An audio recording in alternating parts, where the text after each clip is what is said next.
బ్యాంకులు ఉన్నాయి. బ్యాంక్ ఫ్యానా? ఉంది ఉంది.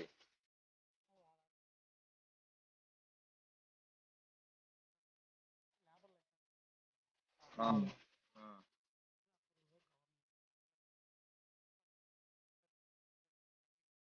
ఆ,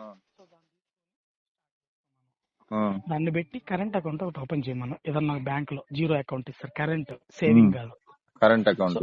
కరెంట్ అకౌంట్ చేసి ఆ వచ్చే మనీ ఏదైతే ఉందో దాన్ని ఫోన్ పే యాడ్ చేసుకుని ప్రొపరేటర్షిప్ గా ఆ, ఎవరైతే ఇప్పుడు మనం పర్చేజ్ చేస్తాం అతని దగ్గర, సో ఆ మనీ ఫోన్ పే ద్వారా కరెంట్ అకౌంట్ కి వెళ్ళేటట్టు చూసుకుంటే ఫ్యూచర్ లో బిజినెస్ గ్రోత్ అయ్యే కొద్దీ కరెంట్ అకౌంట్ లో ట్రాన్సాక్షన్స్ అనేవి యాడ్ అవుతాయి. కాబట్టి ఈ బుక్స్ ఆఫ్ అకౌంట్స్ అన్ని మెయింటైన్ చేసుకుంటా ఉంటే ఎవ్రీ ఇయర్ కి ఒకసారి ప్రొపరేటర్షిప్ కింద, సో ఎప్పుడైనా బిజినెస్ లోన్ అప్లికేబుల్ అవడానికి, క్రెడిట్ కార్డులు రావడానికి,